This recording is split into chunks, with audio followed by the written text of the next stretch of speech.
on the draw this round, another 5-land hand, and I bet you know what I'm going to do with this hand. It has an early play, it has a late play, and we have basically 4 draw steps to hit more playable action, and then we're basically just a little bit flooded, but we have 2 Ramunap Ruins, so flooding isn't that big of a deal. We hit another 5-drop.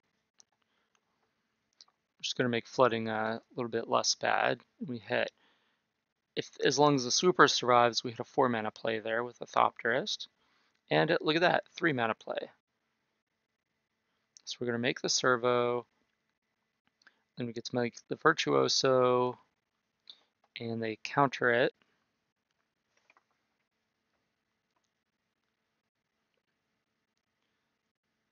We're going to leave the Servo back because we want to play the Thopterist.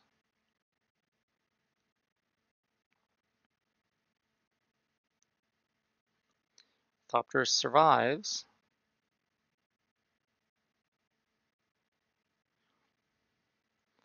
Fumigate, it's pretty good. Well, looks like we're on the Dragon plan. This is not the best Game 1 matchup, playing against Blue-White Approach. Because they have the Fumigate, we don't really have any recourse to that. Heart of Kiran is one of the important cards, I guess, in the matchup, because it'll survive a Fumigate, but we didn't draw any. There's Approach of the Second Sun was just cast. We're just trying to deal them as much damage as possible.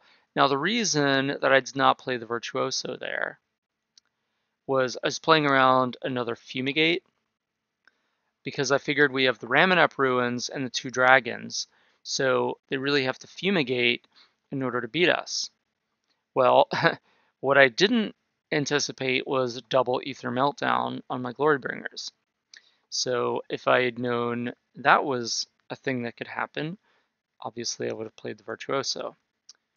But since that's what happened, I guess I'll just sack this Ramunap Ruins, put you down to 8.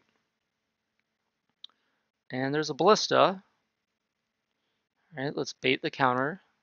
Now let's play the Ballista. Now the Ballista is threatening lethal next turn anyway. So we draw land, we play it, put 2 counters and attack for 8.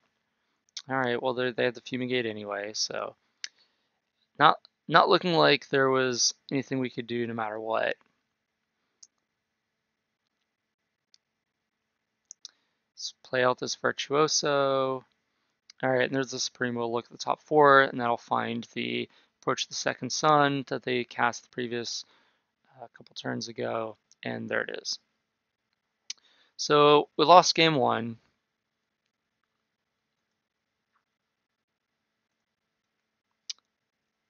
Game 2.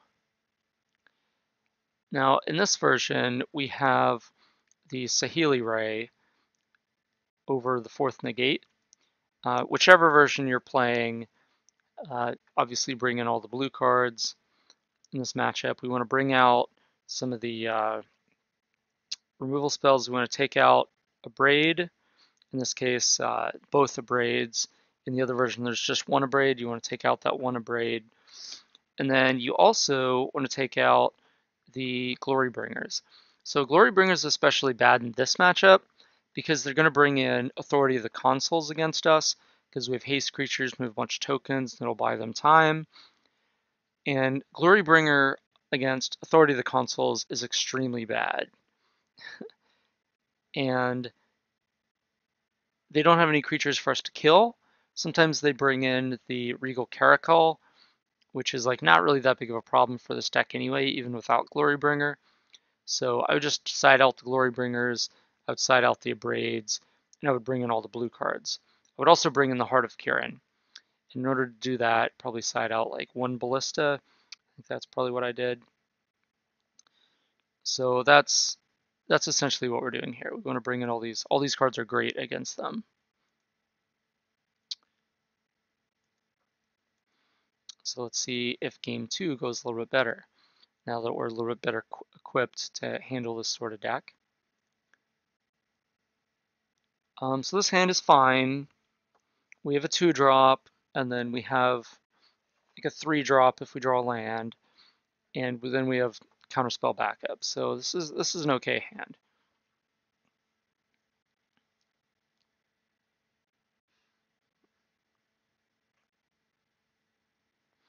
Definitely want to start with this creature because it hits the hardest. It can make a servo a lot better than Ballista. And that was a good draw. We drew our third land. So we make our servo, and then we play our Pia. There's really nothing on turn 3 that we're worried about in this deck. At this point, we just want to play out our threats and then just beat them with our board with counterspell backup. We drew a Heart of Kiran, which is an interesting card to draw. So we deal them a bunch of damage. And there's really nothing on turn 4 that we're worried about on their turn. So we're just going to jam this Heart. And we didn't have another land, so we couldn't counter back. We would have. So okay, let's attack them again. Take 7, go to 8. Or take 6 and go to 9, rather. And now they cast out on our end step, and we just let that happen. And the reason we did that is because we want to play around Fumigate. Unfortunately, that's not what happened. So basically, we let them cast out our Pia. We let the cast out resolve because we don't want to counter that and then they untap and fumigate us, then we're in a bad spot. So we need to be able to keep mana up for their 5 mana fumigate. So we're like, all right, great. We got these 2 negates in hand. What are they going to do? Cast out our Aether Chaser or our Pia? If they cast out our Pia, we got another one for later. We're still threatening 4 points of damage. They're at 9 life. We have 2 counter spells and a Ballista. So everything's looking like it's good. We're just going to counter their play when they try to fumigate on turn 5, and then they play Regal Caracal. Yeah. So now this is quite a game. We have to actually take risks, and we have to try to do stuff now, because we can't just counter their spells. They have a 5 mana they have a 5 mana creature spell, so it can't be countered by negate. So now what we do, we untap, we draw our land. We're just going to play Ballista for 2. Which means the Thopter can attack, it has flying. The Chaser could attack, and they don't have any good blocks, but we want to block with our Chaser, because if you look at our board, who can they attack with into the Chaser? If they attack with the 2/2 life linkers, we just eat one of them. If they attack with the Caracal, we block it with the Chaser, and then we shoot it with the Ballista to kill it after first strike damage. So we lose 1 counter off the Ballista, kill their Caracal, and then just have a pair of 1/1 lifelinkers, which aren't super effective. So the Chaser is actually holding off the Caracal and the 2 cats from attacking us, doing a ton of work. So now we're in a position where, okay, well, we're just going to beat you down with this Thopter over and over again with his negate backup. And now they played a second copy of Authority, which means our creatures not only enter the battlefield tapped, but are also gaining them extra life. So I chose not to play the Swooper. I'd rather just leave up double negate. And if they don't cast a spell on their turn, then we could just add a counter to the Ballista. And if they do, then we have negate. Oh, we can't double negate because we don't have the mana for it. We only have one way to produce blue mana for a non-creature spell. But basically, instead of just trying to jam a Swooper with negate backup, we'd rather leave up the opportunity to put a counter on the Ballista, because doing so actually improves our board quite a bit. And they're cycling, try to find their action, can't find anything, they pass. Instead, we add a counter to the Ballista, resolves. On top, we draw a dock hand, we attack for 1, they go down to 7, and now we basically do the same thing. And now they cast their Fumigate. We have the negate for it. They don't have the counter back. And now they're making a desperation attack here. Because at this point, we get to untap, add a counter to our Ballista. Ballista goes to 4, and then we can just like basically mow down their whole team and attack them. So they're basically not exactly sure what they're hoping for, but at this point, it's kind of a desperation attack. We just block both our creatures. We're like, all right, first strike down one of your cats. Second one deals 2 damage to the ballista. Great. Basically kill both your creatures. You gain 2 life. And you go to 9, and then we have like a 3/3, a 2/1, a 1/1, and a 1/1 against your 3/3. And the opponent's just like, all right, whatever, I concede. So that game went well. Even though there's that turn where they played the Regal Caracal instead of the Fumigate, and we kind of looked, it was a little awkward for us staring at 2 Fumigates against a Regal Caracal, but the Ether Chaser did a ton of work, holding off the Caracal and the other cats. So that was the power of just, we negated a Fumigate, and we basically just like dealt them a bunch of damage with our creatures, and the Ballista and the Chaser actually matched up well against their stuff. All right, so game 3. This time we were on the draw. We left everything the same. Even though they brought in the Caracal, I did not bring Glorybringer or Braid. So we saw they had Authority of the Consuls, which means Glorybringer's bad. And we did not bring in a Braid because it really only deals with the Caracal. And as you could see, even when they have the Caracal, as long as we have a card like Chaser or Ballista, like we can still deal with it. So it's not like, oh my god, I have to have an answer to Regal Caracal. Like our cards just match up reasonably well against that card anyway. Like what does it do? Trade with a Maverick Thopterist? Like it doesn't actually accomplish a ton. Like it's a fine card against us, especially when we're bringing out our removal spells. But it doesn't warrant leaving in a card that's otherwise dead against them when we have a legitimate better plan than they have in post-board games. So our cards are just more powerful, like our threats, and then we're backing it up with like 5 counterspells or whatever. And so that plan is actually just really good against them, I think. So I think we're just favored in post-board games, and there's no reason to dilute our deck with cards like a Braid just to deal with a Caracal, when the rest of our cards can just deal with the Caracal, fine anyway. So this hand is probably the sketchiest of the 5-land hands. A pair of 1-drops in 5-land is a lot different than 2-drop, 5-drop in 5 lands. Dockhand is pretty good in this matchup because it allows us to draw cards, but you just can't keep 5 lands and 2 1-drops. That's just not a hand you can keep. This hand is better, 1-drop, 2-drop, 3-drop. We don't have any counter magic, but we're on the draw, we have a scry, and we have time to draw into our cards. Goggles, which we definitely put on top.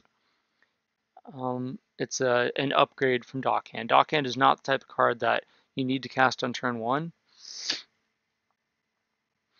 They had the Scatter for the Chaser, that was good for them. And they have the Authority.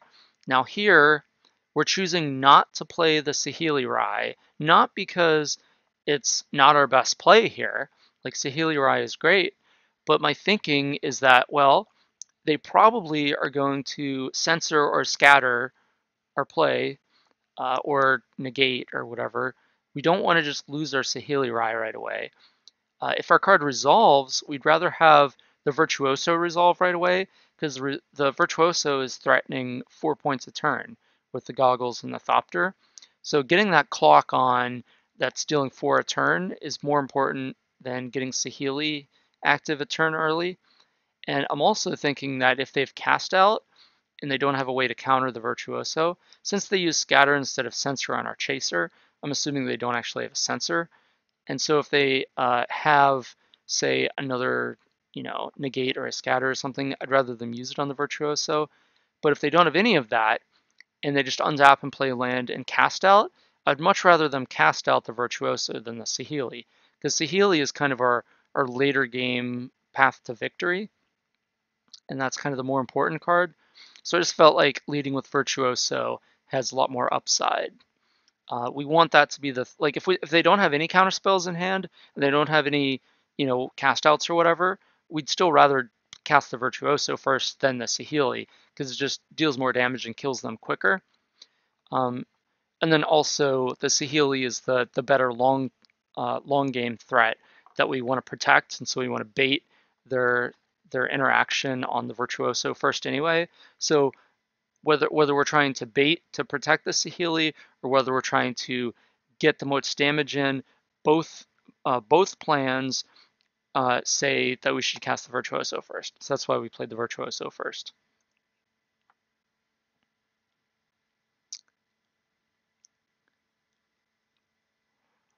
So they play land and do nothing, so there looks like they have an interactive hand. We drew Spell Pierce, that's a good one. So now if they try to fumigate away our creatures, it won't work. They don't have the second white, as it turns out. And we drew a Heart of Kiran, which is another pretty good one. If we drew a land, we'd be able to jam Saheeli, potentially. I don't know that I would into 5 open mana, because they could pay 3 mana and play what's it called, the cancel that can counter-activate abilities. And they'd still have 2 mana up, so we couldn't back it up with Spell Pierce. But we drew Heart of Kiran, so that's a good one. Just take the damage, and then we play the Heart of Kiran with Spell Pierce backup.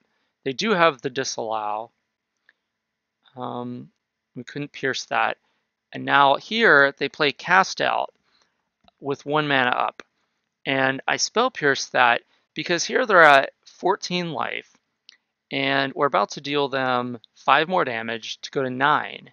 And with only a single blue up, they can't counter our Saheeli. So Saheeli is going to plus and put them to 8. And then even if they fumigate us to kill our 3 creatures, they go to 11, and we have a Saheeli Rai, and like we're basically in the pilot seat to kill them, to take over the game with Saheeli. So Spell Piercing there, and also we're getting to the point in the game where Spell Pierce is losing some value. Like it retains value a lot longer in this matchup than it does in some of the other matchups, because they have cards like Pull from Pull from Tomorrow and Approach of the Second Sun. And when they're at 5 mana, it's still going to be good for a few more turns. But given that we have this sort of tempo draw at this point, and the opponent's missing the second white, so they probably have like a Fumigate or Caracal or something in hand. And we have an opportunity here to just counter the Cast Out and put the opponent on like a 2 to 3 turn clock. And they're clearly having a bit of a shaky mana start without having the second white. So we're just trying to capitalize on that by not letting them cast out our Virtuoso.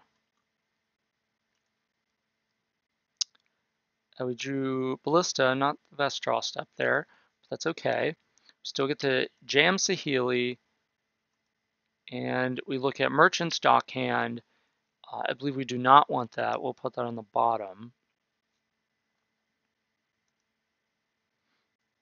I believe that's what I did. Yep, put it on the bottom.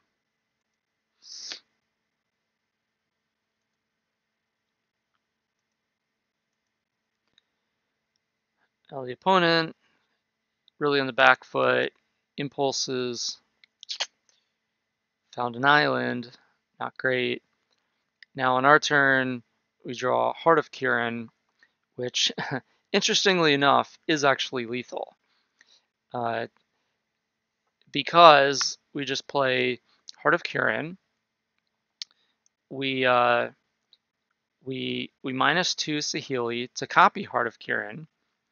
We choose to keep the copy instead of the original Heart of Kiran, and then we remove a loyalty from Saheeli, going down to 1 loyalty to crew the Heart of Kiran.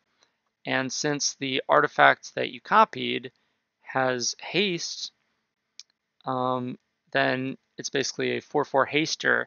We could attack for 4, 5, 6, 7, 8, 9, put the opponent to 0. I would not actually have taken that line though. What I would have done instead is plus Saheeli, so they go to 7, and then attack them for 5, so they go to 2, and then I would play Heart of Kiran, because at that point they basically have to play land and fumigate to kill us. They have to counter the Heart of Kiran. They just have to do a lot of stuff. There's no reason to really kind of go all in-ish in that way on this turn to try to beat the opponent here. It's not like they're threatening to kill us on the following turn. They are threatening to gain 7 life, but we can get through 7 life without too much problem anyway. And if we could use Saheeli to try to find an untapped land, we could play Ballista for 2 also the following turn to finish the opponent off. At this point, we're kind of in a pretty commanding position anyway. But that was a pretty timely spell pierce, and Saheeli did some work, I guess. And yeah, so as you can see, like this is a pretty typical game in post-board games where, and so is the previous one, where you just kind of put out some early pressure, and the opponent doesn't have a lot of ways to interact with our early pressure. And then in the mid game is when they try to use a Wrath effect. They try to use Fumigate, or they try to use Settle the Wreckage to try to recoup all that tempo that we created by dealing with all our creatures with 1 card. And that's the spell that we counter. So we counter that spell, and then our counter spells remain good as the game goes on because we can counter Approach of the Second Sun. And we can also counter, say, a Cast Out if they have that instead. So the counter spells in this deck are really effective in this matchup because we're a go wide deck that when you're not interacting with our threats, we can amass a lot of damage pretty quickly. And a card like Cast Out isn't especially well positioned against us because we're making a bunch of tokens. So you deal with, say, a Maverick Thopterist, but then you still have the Thopters to deal with. So Cast Out's not super effective, but then it's kind of necessary in order to deal with like a Heart of Kiran or a Saheeli. So we're kind of putting them in an awkward position there to try to deal with our threats. But then the counterspells basically buy us those extra turns. So like even though the opponent has, say, Authority of the Consuls, and they're gaining life off of all our creatures, it's still just buying them 1 turn, and the counterspells are buying us an extra turn or 2 in response. So the counterspells are really effective in this matchup at really turning things around. As you saw game 1, we just got fumigated and tried to mount an offense with our dragons and got fumigated again and died. Whereas games 2 and 3, we had the 1 to 2 counterspells to counter their key card, and that was just enough to allow us to maintain the tempo and win the game. So that's usually how this matchup plays out.